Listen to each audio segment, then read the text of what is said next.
अभी तक योगेश्वर ने जिस यज्ञ की चर्चा की उसमें क्रमशः दैवी संपत्ति को अर्जित किया जाता है, इंद्रियों की संपूर्ण चेष्टाओं का संयम किया जाता है, बलात् विषयोत्तेजक शब्दादिकों के टकराने पर भी उनका आशय बदलकर उनसे बचा जाता है और इससे उन्नत अवस्था होने पर दूसरे योगी जन, माना कि जब अवस्था चेंज होती है किसी योगी की, संपूर्ण इंद्रियों की चेष्टाओं तथा प्राण के व्यापार को साक्षात्कार सहित ज्ञान से प्रकाशित परमात्म स्थिति रूपी योगाग्नि में हवन करते हैं। माना योग लग जाता है पूर्ण रूप से जब संयम की पकड़ आत्मा के साथ तद्रूप हो जाती है। संयम करते करते कहाँ तक पहुंच गया योगी, पकड़ कहाँ तक हुई, आत्मा, वो आत्मा से एक हो गया तो प्राण और इंद्रियों का व्यापार भी शांत हो जाता है।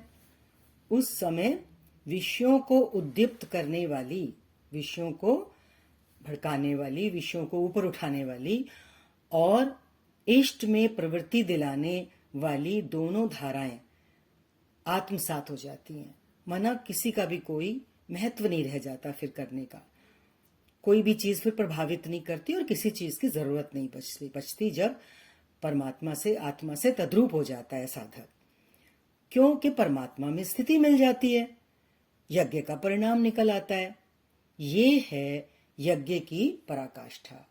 जिस यज्ञ की चर्चा भगवान श्री कृष्ण ने गीता में की है और जिसके अलग अलग रूप बताने का बहुत अच्छा ही इसमें हमें विवरण मिला है, जो रूप बताया भगवान ने, तो यहाँ पे वो यज्ञ की पराकाष्ठा आके बताई कि यहाँ यज्ञ पूरा हो जाता है, क्योंकि जिस परमात्मा को पाना था उसी में स्थिति आ गई तो शेष क्या रहा। माना करते करते करते करते यज्ञ अलग अलग तरीके से, अलग अलग चेष्टाएं करते करते साधक अपने स्वरूप में पहुंच जाता है, तो फिर कुछ बचता नहीं है। पुनः योगेश्वर श्री कृष्ण यज्ञ को भली प्रकार समझाते हैं। ये भगवान की अनुकंपा है कि वो समझते हैं कि मेरे भक्तों को बात अच्छी तरह समझ में आ जाए। उसी को आगे कंटिन्यू करते हुए श्लोक नंबर 28, द्रव्य यज्ञास्तपो यज्ञा योग यज्ञास्तथा परे स्वाध्याय ज्ञान यज्ञाश्च यतयः संशितवृता। अनेक लोग द्रव्य यज्ञ करते हैं, माना क्या, आत्म पथ में महापुरुषों की सेवा में पत्र पुष्प अर्पित करते हैं। वे समर्पण के साथ महापुरुषों की सेवा में द्रव्य लगाते हैं, धन आदि लगाते हैं। श्री कृष्ण आगे कहते हैं, भक्ति भाव से पत्र पुष्प फल जल जो कुछ भी मुझे देता है उसे मैं खाता हूं और उसका परम कल्याण सृजन करने वाला होता हूं। ये भी यज्ञ है। हृदय से यदि परमात्मा को कुछ चढ़ाया जाता है तो भगवान प्रसन्न होकर के वो उस भक्त का कल्याण करने में लग जाते हैं। ये भी यज्ञ हो गया। हर आत्मा की सेवा करना, अब वो जो सेवा वाली बात आई ना, महापुरुषों की सेवा करना, वो तो है ही है, पर यहाँ क्या बोल रहे हैं, हर आत्मा की सेवा करना। वो कैसे, भूले हुए को आत्म पर लाना। कोई संसार के रास्ते में इतना ज्यादा आगे निकल गया है कि उसको तो बिल्कुल अंदाज ही नहीं है कि ये भी कोई रास्ता है जिस पर हम मनुष्य योनि में आने के बाद हमें चलना है, आत्म पथ का रास्ता। तो किसी भूले भटके को, प्रकृति में भटकी हुई आत्माओं को आत्म पथ पे लाना भी, देखो वो क्या कह रहे हैं, द्रव्य यज्ञ है ना। हम ऐसे नहीं समझें कि खाली हमने धन लगा दिया कहीं या किसी महापुरुष की खाली सेवा कर ली। देखो महापुरुष तो अपनी पराकाष्ठा की स्थिति में बैठे ही बैठे हैं, लेकिन जो संसार में भटके हुए लोग हैं, प्रेम प्यार से मीठे मीठे उनको इस रास्ते लाना, ये भी एक बहुत बड़ा यज्ञ है, बहुत बड़ी सेवा है। बोला कि भूले हुए को आत्म पथ पर लाना द्रव्य यज्ञ है, क्योंकि प्राकृतिक संस्कार को जलाने में समर्थ है। प्राकृतिक संस्कार मीन्स वही गुणों के संस्कार, प्रकृति के संस्कार, सांसारिक संस्कार, उनको जलाने में ये जो सेवा वाला यज्ञ है, इससे उनके संस्कार जलते हैं और उनके अंदर एक परिवर्तन आता है। ऐसे हम अपने सत्संग में भी देखते हैं ना इस चीज को। हम धीरे धीरे प्रेम प्यार से जब योगी आगे बढ़ते हैं एक दूसरे के सहयोग से, तो ये भी एक बहुत बड़ा यज्ञ हो जाता है। इसी प्रकार कई पुरुष तपोयज्ञः स्वधर्म पालन में इंद्रियों को तपाते हैं। स्वधर्म क्या है? आत्मा का धर्म। उसमें उन्नति करने के लिए इंद्रियों को तपाते हैं, अर्थात स्वभाव से उत्पन्न क्षमता के अनुसार यज्ञ की निम्न और उन्नत अवस्थाओं के बीच तपते हैं। ये कहने का एक ढंग है, आ तो पीछे गई हैं ये सारी बातें। क्या कह रहे हैं कि अपनी स्वभाव से उत्पन्न क्षमता, अपना स्वभाव क्या है कि तमोगुण में है कि रजोगुण में है, या हम कौन सी श्रेणी में है, शूद्र की श्रेणी में है या वैश्य की श्रेणी में है। तो जिस भी श्रेणी में है तो उसकी क्षमता के अनुसार वो ये कह रहे हैं यज्ञ में तो चलना शुरू कर दिया, लेकिन निम्न और उन्नत अवस्थाओं के बीच तपते हैं। अभी मान लीजिए कोई शूद्र के स्वभाव में बैठा है तो वहां वो अपनी तपस्या कर रहा है। उसके बाद जब उसका शूद्र की अवस्था से वो ऊपर उठेगा तो वो बढ़ेगा वैश्य की अवस्था की तरफ। ठीक है, तो उन दोनों अवस्थाओं के बीच में वो ये कह रहे हैं कि वो साधक जो है अपनी इंद्रियों को तपाता है। माना क्या, एक अवस्था और दूसरी अवस्था के बीच में वो तप रहा है। तपने के बिना होगा कैसे? एक भी सीढ़ी इंसान चढ़ेगा कैसे जब तक अपने को तपाएगा नहीं। तो इंद्रियों को तपाते हैं। नेचुरली शुरुआत तो इंद्रियों से ही होती है ना। पीछे भी जो आया कि इंद्रियों को विषयों से समेट करके संयत करना। सबसे पहले था कि इंद्रियों को संयत करना, संयम रूपी अग्नि में तपाना। यहाँ ये थोड़ा सा वही दोबारा से रेपिटेशन लग रहा है। बीच में दो अवस्थाओं के बीच में तपता है। तो हम कहना ये चाह रहे हैं कि एक अवस्था से दूसरी अवस्था तक पहुंचने में वो जो बीच का रास्ता है, उस बीच के रास्ते में जो साधक है वो तपता है, तभी तो एक अवस्था से निकल के दूसरी अवस्था में प्रवेश पाएगा। इसी पथ की अल्पज्ञता में पहली श्रेणी का साधक वही आगे आ रहा है, शूद्र परिचर्या द्वारा, सेवा के द्वारा। फिर वैश्य दैवी संपत्ति के संग्रह द्वारा। वैश्य कैसे करेगा? दैवी संपत्ति का संग्रह करेगा, इकट्ठा करेगा सद्गुणों को। फिर तीसरी, ये जो तपना है ना एक अवस्था और दूसरी अवस्था के बीच में, वो ये बता रहे हैं यहाँ पर। फिर कह रहे हैं क्षत्रिय काम क्रोध आदि के उन्मूलन के द्वारा वो अपने इन विकारों पर जीत पाने की कोशिश करेगा। उन्मूलन में उसको निकालेगा अपने जीवन से। और ब्राह्मण ब्रह्म में प्रवेश की योग्यता के स्तर से इंद्रियों को तपाता है। बात वहीं से शुरू हुई थी, इंद्रियों को तपाना। एक अवस्था से दूसरी अवस्था के बीच का जो रास्ता है उसमें अपने को तपाना, अपनी इंद्रियों को तपाना, उसकी बात हुई। तो यहाँ पे बोल रहे हैं ब्राह्मण ब्रह्म में प्रवेश की योग्यता के स्तर से, जैसी जैसी योग्यता होगी उसी स्तर से वो अपनी इंद्रियों को तपाता है। तो स्तर बढ़ता चला जाएगा नीचे से जब ऊपर उठेगा साधक। सबको एक जैसा परिश्रम करना पड़ता है, किसी भी स्थिति में हो, किसी भी श्रेणी का साधक हो, मेहनत तो सभी की बराबर है। वास्तव में यज्ञ एक ही है।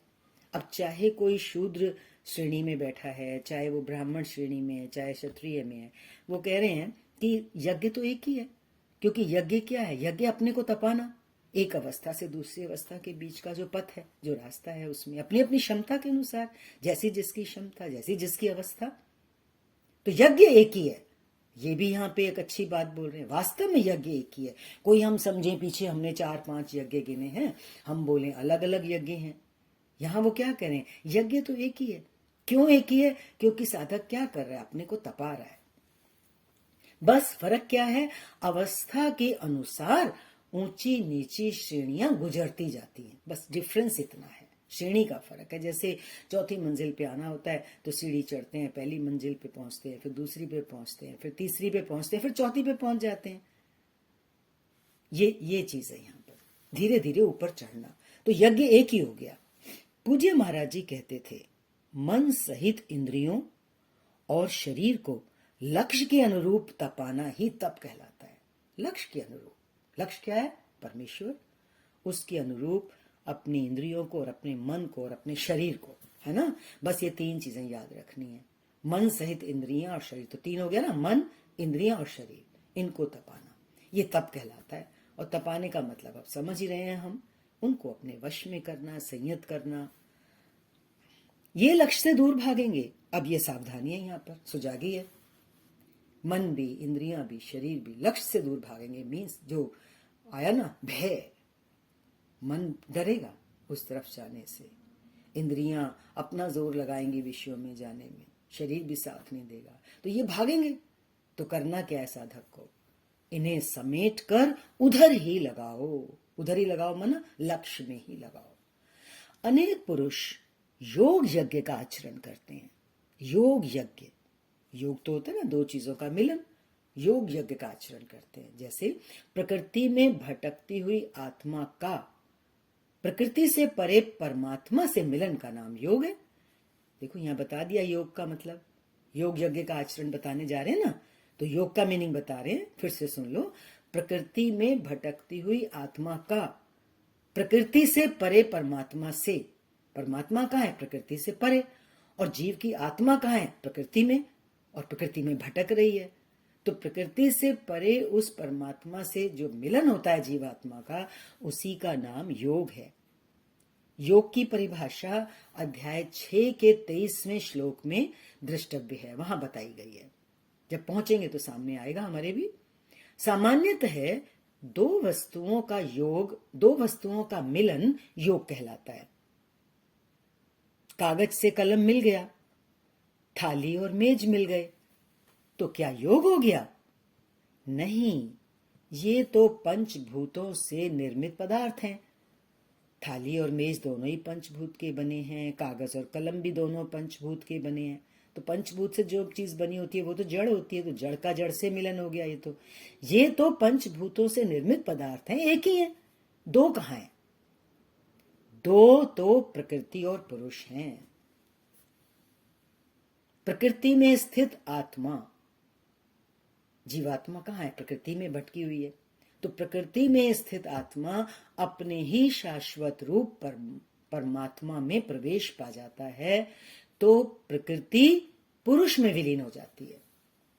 प्रकृति में स्थित आत्मा है ना, संसारी लोग जो हैं वो कहाँ बैठे? प्रकृति में बैठे ना हम लोग।